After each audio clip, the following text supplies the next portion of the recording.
reason I gave you a body was because it was pleasing to me.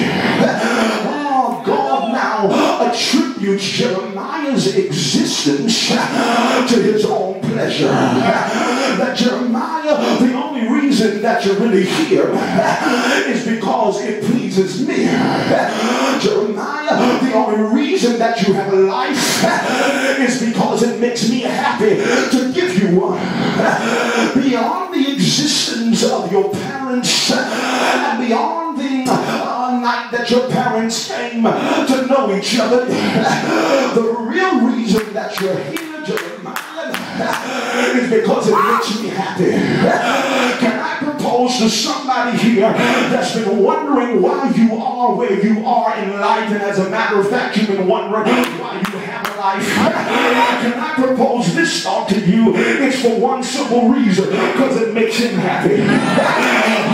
That by him all things were created, and for him are these things created. So God says that, Jeremiah, since you are not here because your parents wanted you here, even if they wanted you here or not, then you are not living for your parents.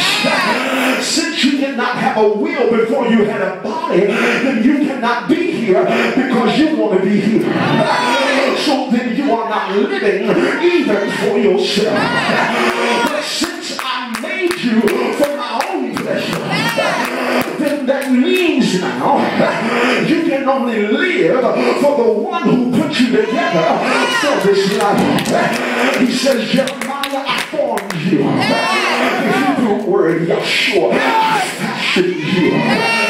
I put you together just how I wanted you to look, and just how I wanted you to be. I invested my will inside of you. You only have a body because I needed something to carry my will around in. And since you are but a carrier of my will, then you don't really have a choice who you live for. Would you whisper to your neighbor, because they still don't know, tell them you don't have a choice. One way or another, he's going to find you, and he's going to get you. One way or another, you're going to find your way. Whether it's kicking and screaming, or whether it's smiling or shouting. One way or another. The Bible declares, be seated. Now God seems as though he has some vengeance about Jeremiah. He says, now Jeremiah, I fashioned you how I wanted you. And if I put you together for my purpose, then I will dictate what you do. Because if I put you together for my intention and for my desire, then you don't get to do what you want to do. You must understand that whenever God makes something, he first decides what he wants it made out of. And then after he decides what he wants it made out of, he decides what he wants it to do. Then once he decides what he wants it to do, he speaks to what he wants it made out of, and out of what he wants it made out of comes what he wants.